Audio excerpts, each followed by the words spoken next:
Welcome, everybody. We're really excited to have with us today Sam Warach, Vincent and Mahmoud Khedr from all different kinds of startups, but more importantly, the Universe Innovation Fellows Network, which is where I got introduced to innovation and entrepreneurship, and a lot of us did. And the community we're building is very much, I would say, influenced by my experience there and the fact that it empowered me to take the leap and look around and say, I'm not crazy. I'm not alone doing this. And there are other people crazy enough to do it as well. And the best part of all of it is being able to pick their brains and say, this is achievable. This is something that anyone can do. And it's not some sort of, carbon copy. You have to be cut out of this mold to be a founder. And so as we get to have our discussion today and explore, everyone's experiences, is really just exciting to demystify that and make this knowledge accessible and realize that if you want to solve these big problems, all you have to do is lean in and go for it. And we're happy to provide the runway to do that. So with that, so I'm going to have everybody introduce themselves and then we'll jump into some pre-written questions. So Sam, you want to start off giving a brief intro on yourself and next step? Yeah, absolutely. So my name is Sam Warach. I have known Daniel for a few years. We were part of the same network through a fellowship through the Stanford Design School called UIF, and same with Vincent and Mahmoud. And I think we can all speak to the value of pursuing entrepreneurship and innovative things while you're in school. I think all of us did that and really learned foundational skills through that process. When I was a senior in college, I had already been working on these innovative skills developments, and I leaned into something that I really cared about and I was really passionate about. And it was a problem I saw in my own community and beyond. And it was substance use and mental health conditions just absolutely scourging the people I knew. And I basically worked on this solution to improve access to resources to prevent and mitigate substance use and mental health conditions. And that's turned into Next Step. You can find us online, find me on LinkedIn. Feel free to reach out. I'm happy to connect. Awesome. Thanks, Sam. How about you, Vincent? Hi, everyone. My name is Vincent. Great to see Kelly here. I went to Rensselaer Polytechnic Institute. Thought I wanted to initially study engineering because I wanted to solve problems, and that's what engineers do. And I realized that although engineers are great at solving problems, they don't always get to pick which problems are worth solving. And so I got involved with the Design Innovation Society program, which basically started diving into the sort of like social and cultural environmental impacts of technology. And that is kind of what launched my interest and passion for entrepreneurship and actually coming up with, but then getting those solutions out into the world. And I've worked on a few different startups in medical industry, the food industry, and also now working on a few different digital platforms to foster connection, collaboration, and building of collective intelligence so that we can work together to solve a lot of these complex problems that we can't solve on our own. And that's through a project called Catalyst. And it's definitely aligned with Seaworthy's concept of how they think about the ocean and ocean solutions as a whole system where it's, in order to create change, having multiple different pieces that are working together in collaboration and a harmony to create impact that is both scalable but also sustainable. That's the sort of thing that with Catalyst is a very much core component and just what I've been kind of seeing in terms of, in order to solve problems that are interconnected, we have to do it together. So yeah, I'd love to hear from Mahmoud. Me too. Awesome. Thanks, Vincent. Hi, everyone. My name is Mahmoud Khedr. I am, like the panel, which, you might not know from the titles, but they're great human beings, like aside from everything that they do. And I like to remind people I'm just human first, just a human trying to do better for myself and for my community and for ultimately the world. I came originally born in Egypt, came to the US when I was 12 years old, and really had a tough time transitioning and kind of fitting in. Got a lot of years of bullying, racism, discrimination, and it wasn't kind of until college that I had a conversation with two of my best friends about the different mental health struggles we all went through.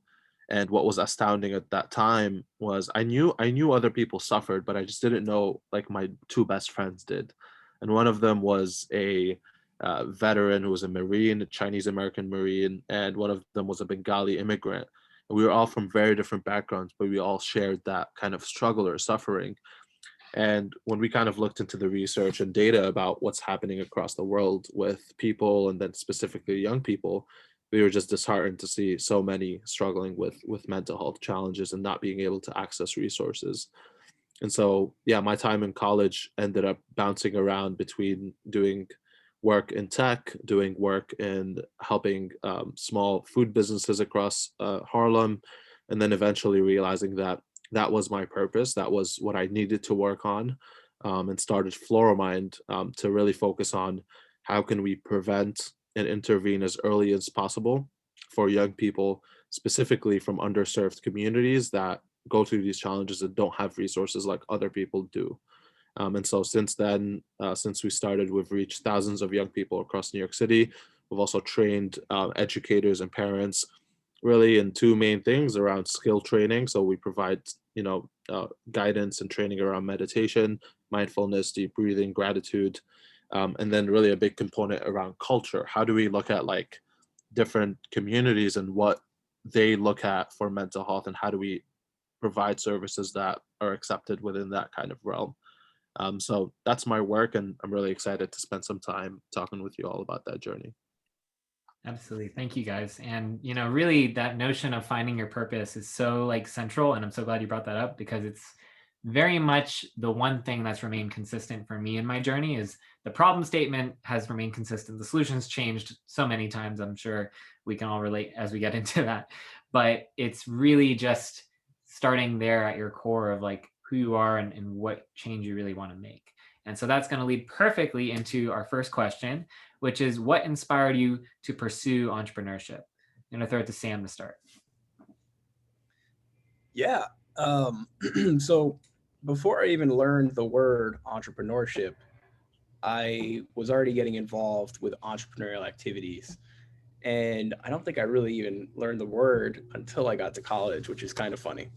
But, when I was younger, I used to be focused on like margins of like, buy something for this amount, sell it for this amount, just very simple stuff. And I actually used to sell silly putty when I was in middle school, and I had a great margin. I had almost 50% margin.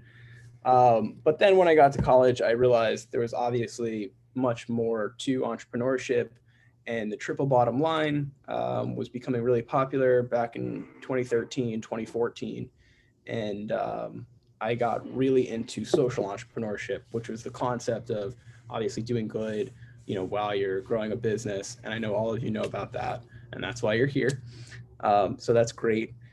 And I realized through entrepreneurship, I was able to, because I had a bunch of different interests, and I wasn't the type of person who said, I can go be an accountant, or I can go, do this one thing, and that's going to be my career. I know a lot of people are comfortable with that, but that's not me. I have to have, multiple things going on for me to have a stasis. And so I found entrepreneurship as an opportunity to follow my interests, grow myself as an individual, and also serve my community through a professional realm. And through that, I got really passionate about, the projects I was working on. The current one, Next Step, is what I've been working on for, a few years now. But I think ultimately entrepreneurship is a way for people to, it's the best thing you can do for personal development, really, because you have to confront yourself and you have to answer to yourself at the end of each day. Very true. Just in my own journey, it's been such a shock of how much the personal side of entrepreneurship really, really just is such an evolution. And you don't know until you're out of your comfort zone, for sure. Mahmoud, how about you? Well, I don't know if Sam knows this, but very similar to Sam, actually, my very first encounter with just selling stuff and being excited about business was in middle school. And I had found out about this store called Dollar Tree. And I was just so fascinated. Like I was just getting like $1 from my parents every few days. And when I found it, it was like a heaven. I was like, holy, like you can go in there, you get something for $1, but the value of it is like at least $2 to $3. And I didn't, it was very unintentional. So when I bought the stuff, I took it and I went to school, and it was the first time was an airhead that I had bought. It was like a package of 4. And I bought the package of 4 for one. They were all tied together. And when I took it out in class, um, my friends just started bidding on it. They were like, yo, give me this, like I'll pay you, I'll give you money. I was like, how much? And it was like 50 cents. It was 75. Ended up selling it for like $1.25. And I was like, wow, I just got like what I like. I if I sell all of it, 4x like my return. That's crazy. um and yeah, from there I started selling more stuff until I got caught, which wasn't fun. I think it really kills like entrepreneurial dreams when they catch you and ban you from selling stuff in school. And yeah, I mean, later on, like got introduced to business and entrepreneurship in a few different ways through like different programs and different mentors, and eventually kind of just like Sam as well, realized social entrepreneurship. And I came to the conclusion that like it doesn't make sense to work on business and be a business person if you're not working to change the world. Like, why would you do that without working on problems that people face day to day? And I thought like the most important problems were the ones that were really stopping people from reaching like their fullest potential. Um, and so of course, like when you think about mental health, when you think about everything from income inequality to like even the climate, like that's the stuff, like that stuff is also like stopping people right now from like opportunities, and it's gonna long term, it's already hurting us, it's gonna continue to hurt us. So many problems, and I was just so puzzled eventually that people continue to work on like I think both entrepreneurs are important, the one that works on like a regular business and not, but I think one of them is like more critical right now, and that's like you're trying to work on a social impact type of business. It's going to be harder, but it's going to be a lot more meaningful and needed. So that was kind of my gateway into Floramind and the other projects I've been involved in. Awesome. Last but not least, Vincent.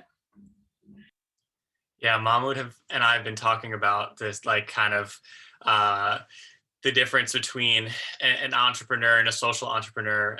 And like one quote that I really like was like, an entrepreneur is solving a problem, and a social entrepreneur is solving an injustice.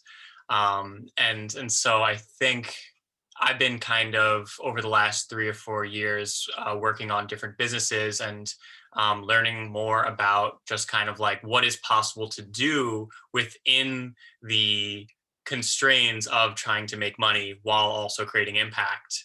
And I think, even though not everyone needs to be an entrepreneur, I think to solve the problems that are facing like climate, environment, mental health, I think a lot more people need to think like one. And so, yeah, I agree with Sam as well, like the kind of like mindset and personal development that comes with being an entrepreneur and having to like learn how to get things done and learn how to fail. And actually what inspired me to be an entrepreneur was my dad. He basically his entire life never worked for anyone else. And after he was like 20, he had all of his own businesses. And so growing up, I just thought that was like the thing that you do. And when I got out of school, I didn't apply for one job because I had like this many notebooks filled with ideas. And I was like, how could I possibly go work on other ideas when I have all these that I need to get through? And so, yeah, for me, like, I think it's just like learning and going to RPI and going through this course called How to Change the World was very inspirational because it showed me like the combination of finding a problem, finding the right problem, coming up with a solution, and then putting it out there into the world is what really makes change. And with entrepreneurship, you have that ability. So yeah, for me, it's a kind of a combination of things, and I'm learning more and more each day about the ways in which, yeah, like I said, like entrepreneurship in some ways is not the only thing that will solve problems, but it's a huge, huge piece of it. And that mindset is really important. And what's interesting too, you brought up like the mix of impact entrepreneur versus problem solving entrepreneur, right? And I think there's actually a hybridization happening too, where you can do both, right? And that's what I'm trying to do Seaworthy, right? Where we're empowering people and at the same time solving the problems. And it's interesting to see, I think, as we move forward and environmental impact and social impact are so intertwined, right? I mean, here in Miami, we're having climate gentrification already show impacts. It's such a key piece of the puzzle to everyone should be factoring this in as we move forward and establish the new normal for what business should be. So I think it's an interesting opportunity too. I'm going to keep us moving right along. Next question I have is, what skills and resources have you leaned on as you grew into being a founder? Sam, we'll throw it back to you. Yeah, this is a great question. And what's interesting about this is that you should lean into whatever your skills are. So try to identify whatever you're really good at and really double, triple down on that. So if you're really good at, creative things, or if you're really good at engineering, or if you're really good at talking with people, lean into that and find other people who can complement your skills. And that's just the most efficient way to get anything done. But definitely being able to, talk with people. Sales is a super valuable skill. You always have to sell what you're doing, especially in the early days. If you have any hard skills like engineering or design, those are also extremely helpful. There's so many tools out there today that make a lot of these things really easy to do as well, and automate a lot of the things that just weren't possible 10 years ago. So for anybody who is interested in pursuing a project right now, it's the best time to start. Yeah, so lean into your own skills. Try to identify what those are if you haven't already. Yeah, and actually, even building on that real quick, like it's about authenticity and really like knowing yourself, right? I mean, I think skills is one side and also values too, right? I mean, value-driven business is something, I looked at it for the longest time as something corny, but it's really true. The more you align it with who you are, right, you're that much more aligned with the business too. So totally with you there, Sam. Mahmoud, how about you? I totally agree. Starting with self-awareness is like probably the most critical thing for you, especially early on. Knowing what your strengths are, what your weaknesses are, knowing kind of the value system helps a lot, especially with decision making down the line. Like, what do you really care about? What do you stand for? What won't you like give in to? I think a lot of entrepreneurs that are really successful tend to be very, very curious and very good like critical thinkers. I think you're gonna really need to you're really gonna need to like question everything like that about yourself, that you think about the business. You're gonna have assumptions early on. You're gonna think you have a good idea. You're gonna think exactly what problem to solve. And I think you just need to constantly question yourself until and you have to trust yourself. You have to make decisions. So I don't want you to think, oh, you'll always have to be like analyzing and thinking about this stuff. But like every stage of the process, just taking that time to really question it and make sure you're getting to the truth of what you're trying to get down to, is going to help you like save a lot of time and money. And especially like when you're thinking about what idea to build, really questioning like how you're doing it. Is there really a problem here? So I think that helps a lot. Vincent? Yeah. Bouncing off curiosity, going down YouTube rabbit holes, I think is actually a really great thing for entrepreneurs. It's actually one of the things that I feel like I can attribute to like most of my success has been like letting yourself just like use the internet and use Google and YouTube and like all these free tools to your advantage to like explore and find out what you're passionate about, but also let yourself like find out what is going on and using that to be able to like build off of what already exists. Like one example, I recently on a no code, which is like this kind of new emergent field of like being able to build software really quickly without coding. I kind of like went through the rabbit hole of like finding all the no code tools and making a list. And I came across this one tool that basically I'm a week in to building a tool that I'm basically made it more advanced and have more features and more capabilities in like a week than it took me a year previously to like build something using other tools. And so just like being open to like seeing what's out there. And the other thing is I say like taking notes, writing down, and also making lists and cataloging what you do, like journaling what you do and like cataloging the things that you found or the things that you like your process of doing things. So for example, when I was working on Sanguine, a blood diagnostic company in college, I started building up a list of all the funding sources for myself. And then that list ended up becoming a huge resource for the project I'm working on now, which is about curating and collecting knowledge and sharing that.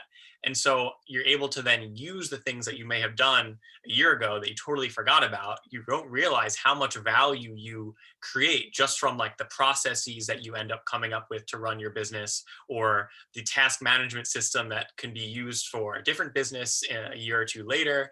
And so basically cataloging and writing down your process, because you might not realize how valuable that is in the future.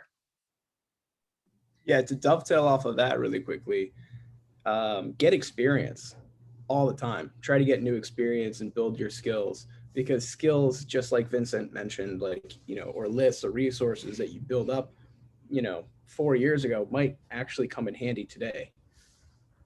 Yeah. So you have to be curious enough to, and also just be open enough to trying new things.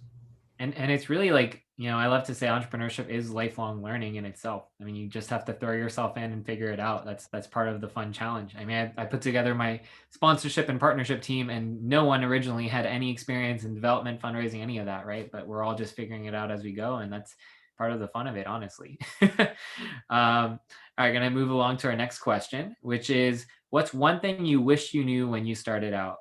I'll tell you what, we'll start with Vincent this time.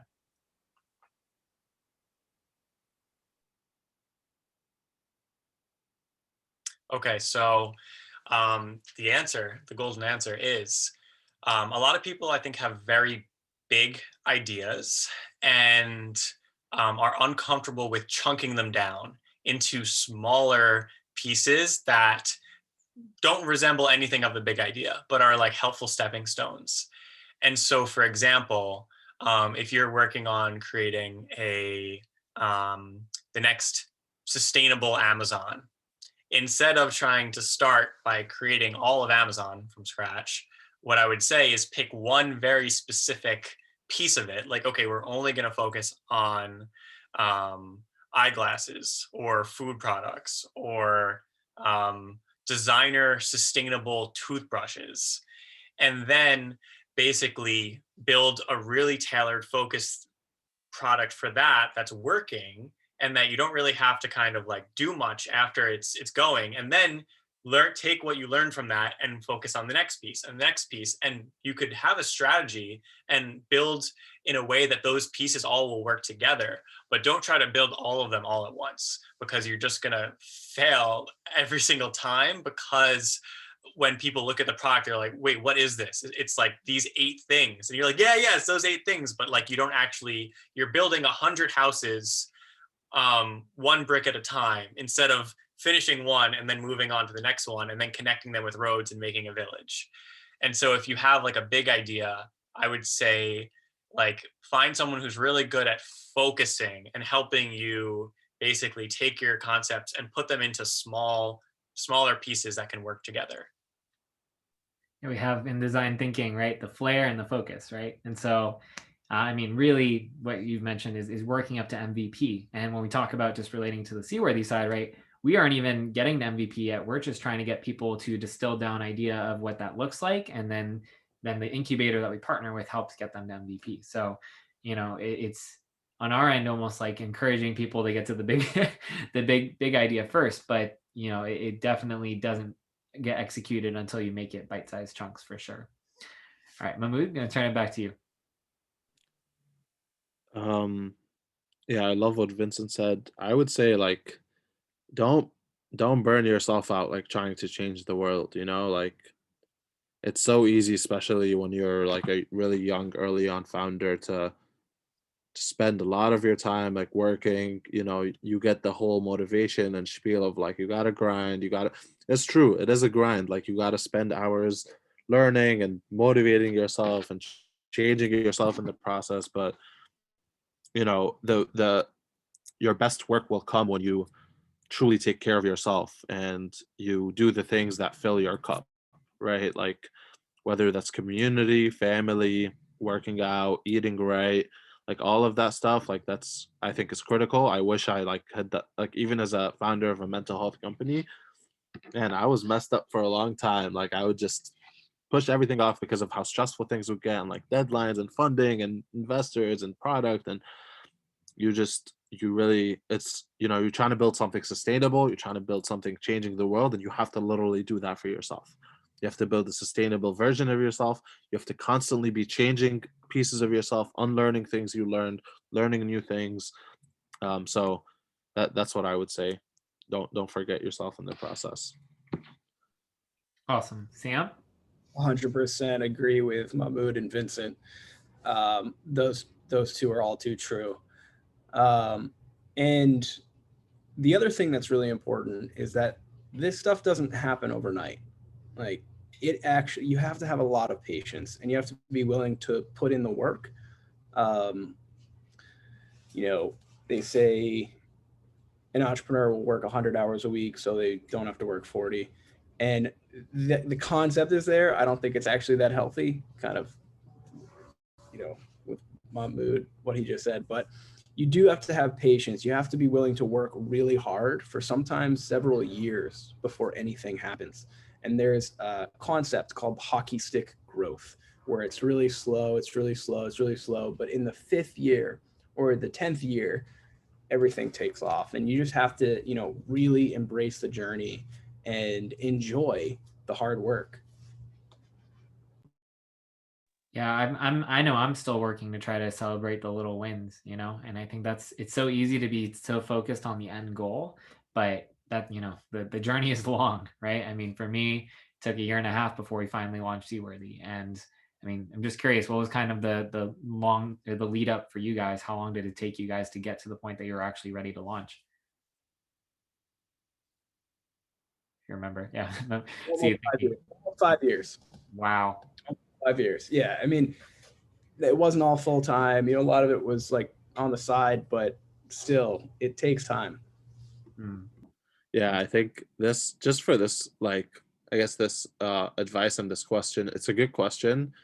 And I think it's really going to depend on like what you're working on. Like, I think there is some products where like you can launch something small early on and have like betas and stuff like that. I guess if Sam was talking about like a public launch, like, oh, can we get everyone? That takes time for sure. I mean, you can see that with like taking something mainstream or getting like a lot of users to use it, like kind of going through that product cycle from like, you know, the very early adopters. I mean, pivoting a lot. So for us, like, it's hard to tell you when, because we're still working on like a more scalable product. So for us, it actually hasn't really come yet.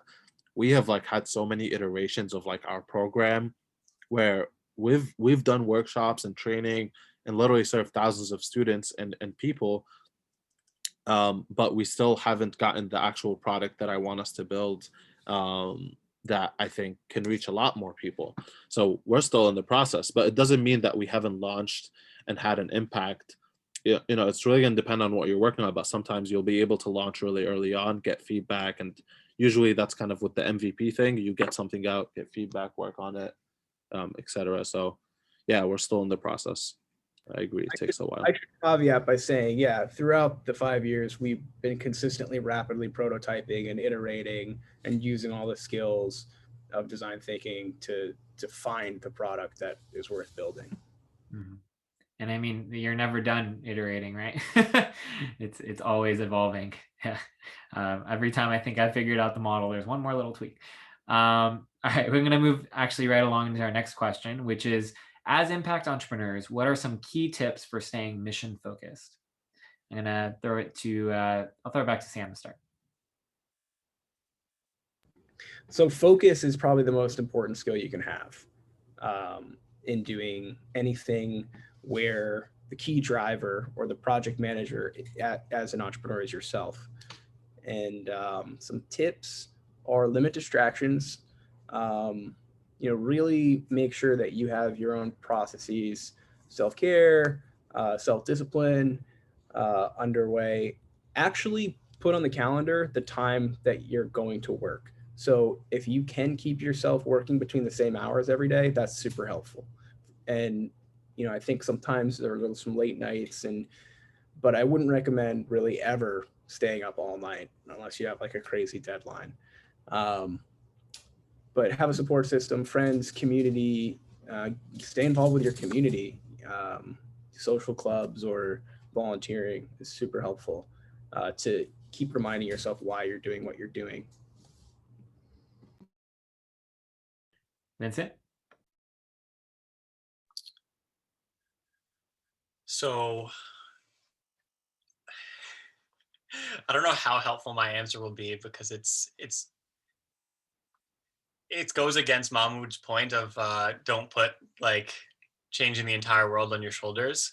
If you do want to stay focused on like making sure that what you do is definitely having a positive impact, then like there is some level where that's going to slow you down to be able to actually just like build something. And like if you're a founder that has like a good intention, like sometimes the right strategy is to build something to then be able to like pivot it in a better direction. Like I've seen that as like an approach. Like we're going to build this up, and then once we kind of have enough resources, we're going to invest in becoming the first sustainable X, because this is in our roadmap, but we can't start it out at the beginning because we don't have enough money to be able to like produce unless we have this system set up, right?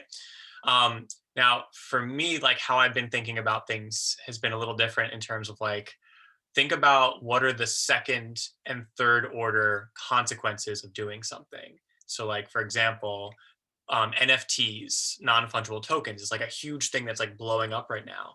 And I'm in a group that someone came up with this like really good NFT idea, and he's like, I'm not doing it. And I'm actually not putting it out into the world because I know it would make a lot of money.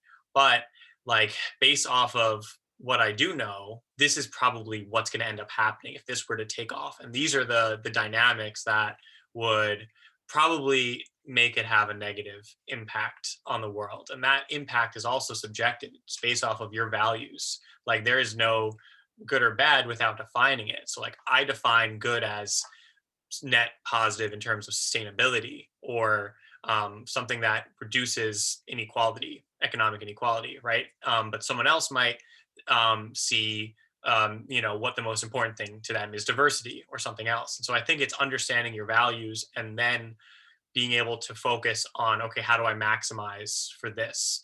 And for me, I've also been like I take times where I like kind of don't really think as much about a certain piece of what I'm working on, and I'm kind of just like learning, and then I take what I'm learning. Like for example, this year for the first time I learned about like regenerative economy and like cooperatives, workers co-ops, and it opened up like a whole new world for me where I was like, wait a minute, I've been approaching this all wrong. And like having the flexibility to be like, wait a minute, I think a really important part of making a better world is having like more cooperative models of business, of ownership, and like being able to be flexible enough to like incorporate that into your business. So like sometimes staying mission focused means being open to new ideas and like new paradigms of like that are constantly emerging. Like we don't live in the best system that we could possibly have. And I think as an entrepreneur, thinking that you have all the answers is a very naive like way to build. You should always be kind of open to like looking at others and seeing better ways of doing things. Totally makes sense. Sorry about that. And Sam, last but not least. Or sorry, Mahmoud. Sorry, we already covered Sam. Can you repeat the question, Daniel? It was about how to stay mission focused? Exactly. Got it. I think that's I'm not really sure, because I think initially, like when you start having a mission early on, and so mission and vision are very different. Like mission ends up being a little bit more specific about like how you make change through the product that you put out in the world, right? Vision is like, this is what we want to do, like in the long term, this is how we see us changing people's lives. I think the mission, like, I agree with what Vincent said about like changing and being open-minded. Like our mission over time has changed a lot. And now like trying to figure out like how do we like do our work in a much more like systems thinking point of view, without continuing like to do what we do, which was good, got us revenue, but I think was not like extremely impactful like how I kind of wanted it to be. And so I think if you kind of remember that kind of like piece of advice with questioning everything, that includes like questioning like kind of your product and service and your mission. Vincent and I were talking about this like a little while ago with like, especially as social entrepreneurs, like at some point you may realize like with your work, you either like you really have not been making that much of an impact, or what you're doing maybe like more harmful than good. I think with either one, like of course it's very disheartening, especially if you put like years of work in.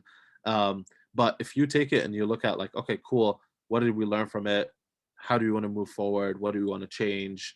How do we want to continue like think, or what do we need to learn? What kind of questions do we have to explore what needs to change? I think that's really important. And it's really hard to do, especially when you like spent hundreds of hours like building something and marketing it and partnering with people. So yeah, I agree with that. I think like questioning it is very important, and don't be afraid of like having a new focus, having a new kind of direction, because that's going to happen probably really often in the early stages. I think we even brought this up earlier. I forgot who mentioned it. I was going to add on to it and totally missed my chance, but adaptability, right? I mean, you can't hold on to these notions that it's going to change, it's going to evolve. The one constant is change, right?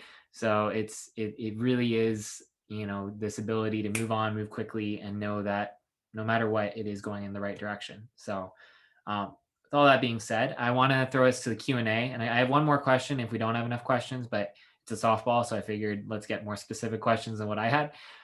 So Kirsten, if you want to unmute and ask your question, you had a great question. Hey everyone. Yeah, thanks for answering all the questions so far. It's been really great hearing from you guys. So my question was around the like nothing about us without us sort of approach, which Vincent, saw you had a question on that.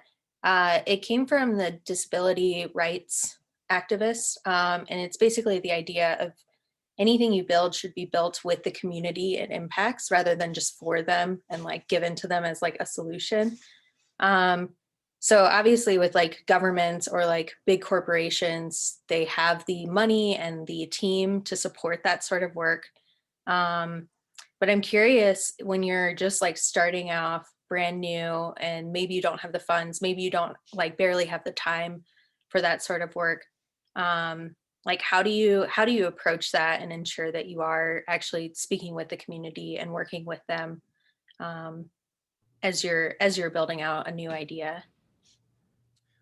Just start talking to people, and start talking to people from your community, and just get one person initially who you're trying to solve a problem for and interview them. Take 20, 30 minutes. And that's a huge part about what we all learned about in our fellowship, but also lean innovation. You really need the help of the key stakeholders with whatever you're doing.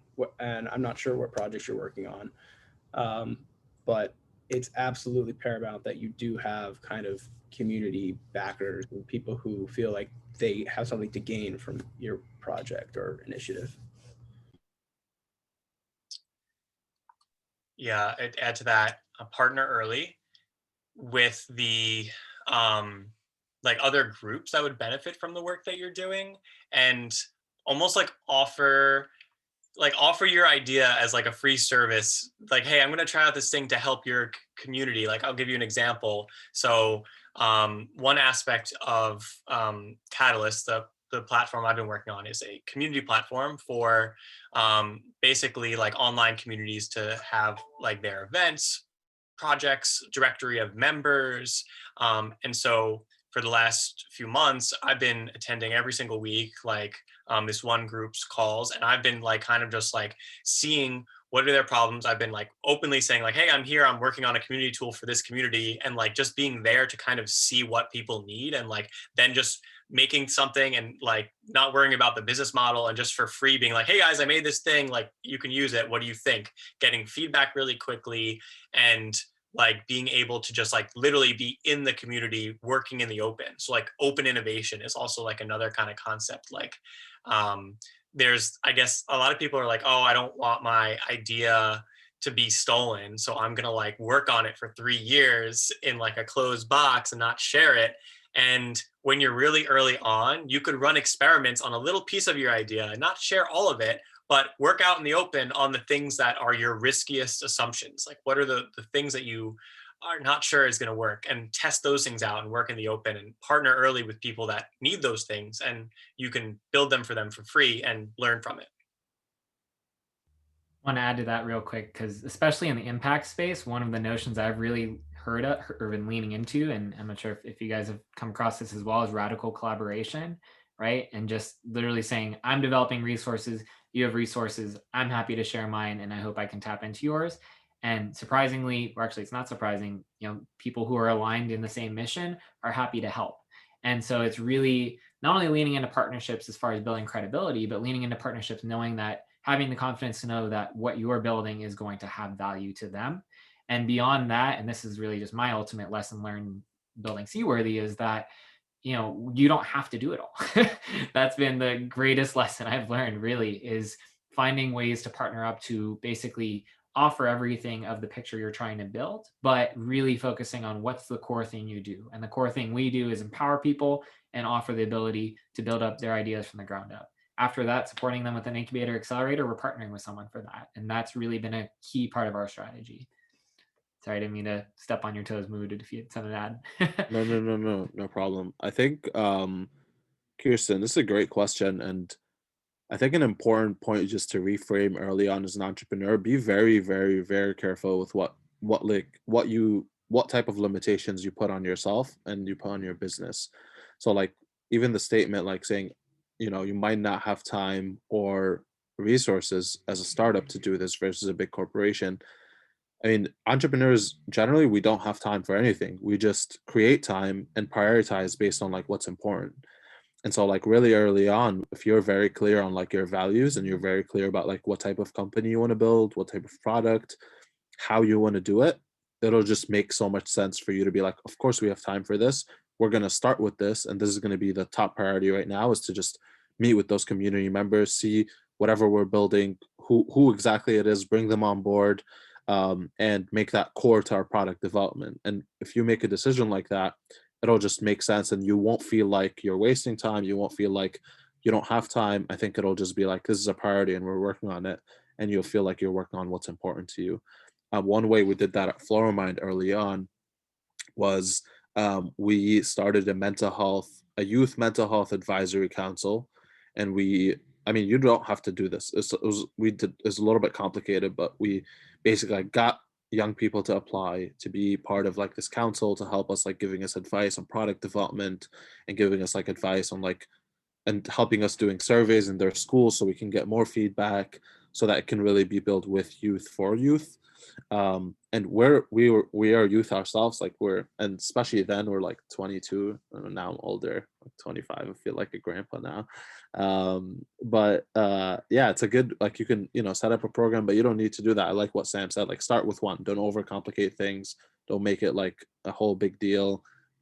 Sometimes we like overanalyze and overthink things so much that can be like done so easily just to get yourself started. And then as you kind of like build and talk to more people, then it's like, okay, this is what we're learning, this is what we want to change, this or this didn't work so well, we talked to these people, they weren't very responsive, let's shift. So yeah, that's my perspective on it. Awesome. Well, Kelly had a perfect question to complement where we started with that. Kelly, you want to unmute and ask your question? Sure. Hey guys, thanks so much for hosting this. It's been really awesome to listen to all of you.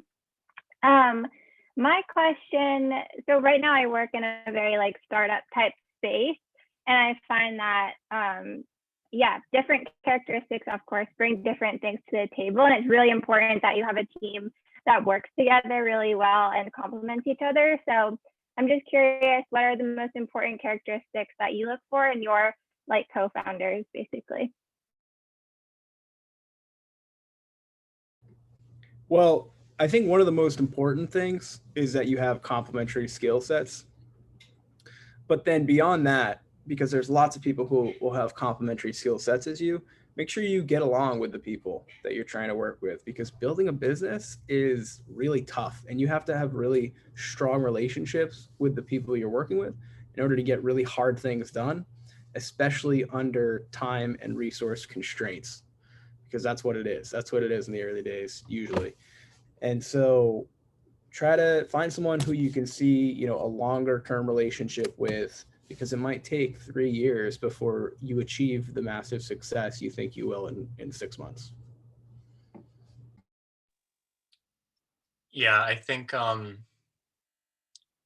complementary skill sets, and the other two are alignment of values and work culture, which, so I've worked in family business, I've worked with my best friend, I've worked alone on projects and startups, and I've worked on some other teams.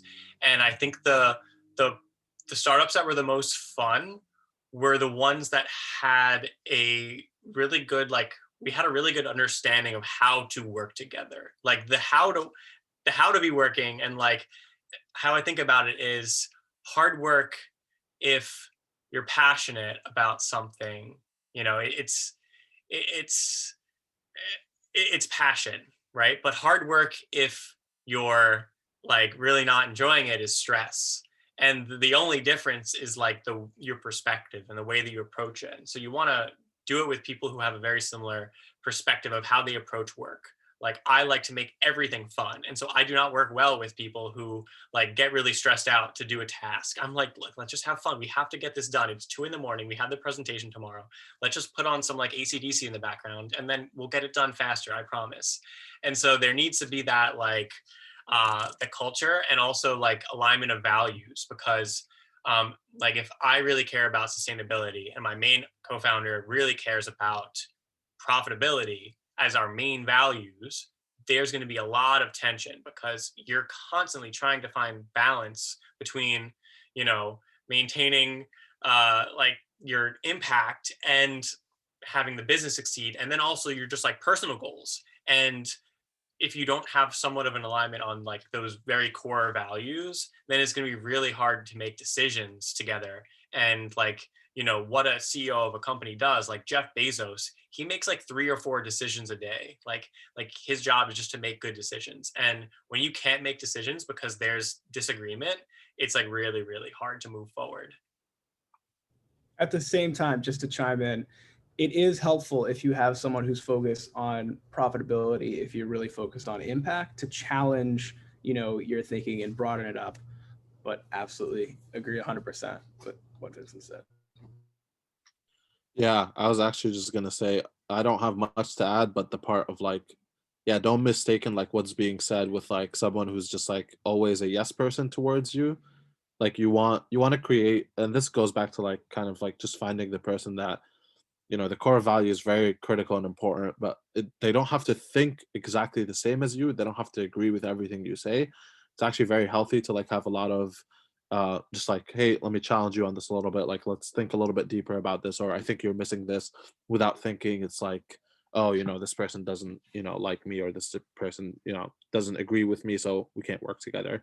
But yeah, even that, like if it comes, usually if it's like at an extreme, it's like everything, then it's like problematic. And it's like, okay, so there are some people that just like love to argue, by the way. There are some people that love debate and they love to argue and they just love to play devil's advocate. I don't really like those people a lot, and I can't really work with them very well. Like, I get it, it's fun to do in certain times, but like some people like to do it for almost everything, and it's like that's not cool. I don't have the energy for it. Like, yeah, I mean, so Mahmoud, you're in New York. That's like the heart of that. yeah, no, that's why I'm trying to leave New York, because I'm coming to Miami next month. Let's I'm moving go. to- Yeah, no, just to add one thing, I know you mentioned like co-founders, but in terms of like partners, I think about the same thing with like partnerships with different organizations and groups as well. Like, I got approached by like a big investment firm to like invest in this like social impact thing. And I'm like, I'd really rather have a partner that is in the nonprofit space, because there's going to be a lot less like there's always going to be back and forth and diversity of thought and diversity of opinions, but that it's not going to be intractable. You're not going to get into situations where as many situations where there's just no way to compromise. Yeah. Thank you guys so much. That was really good answers and interesting. You all had different perspectives. So yeah, thank you. Awesome.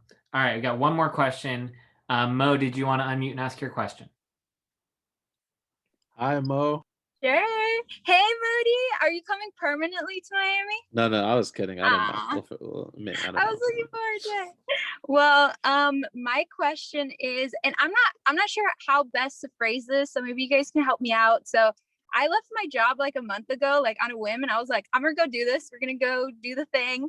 I started my own tutoring business, and the idea is I worked in education a long time, worked in a bunch of tutoring companies that did so many things wrong, which I'm grateful for to learn from that. So I'm trying to do things differently, but I want to bring an impact portion to it. So there's this essentially lifestyles curriculum that we're kind of merging with the regular day-to-day tutoring. And so my question is more so, have you guys ever experienced, or how would you address, we're getting a lot of parents that don't want the life skills portion. They just want the regular tutoring. And it makes me so sad, because we're trying to build students that can critically think. The school isn't teaching that anymore. Students that are empathetic, that have this self-awareness, right? We're trying to bring that piece into it. So I guess my question is, how do you sell the value when people aren't necessarily seeing it at the beginning? Do they not want it because it costs extra? We're offering it free. We're trying to get it out there just so that people can like hear about it and fall in love with it. And it's like a super developed curriculum. Like, this is awesome. As an educator, I'm like, this is what your child needs. But I think we're kind of in this place where parents are just like overwhelmed. Kids are like virtual all the time. And so like there might be these other factors coming into it. But yeah, that's the big question that we're trying to figure out right now. Kind of do like market research, like why isn't this like clicking the way we think as educators, or to the parents?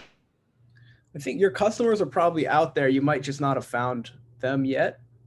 So keep reaching out, keep doing outreach, keep setting up time to speak with people. Also, you could offer it as part of like another curriculum. So math tutoring with this element that's free, that's like life skills.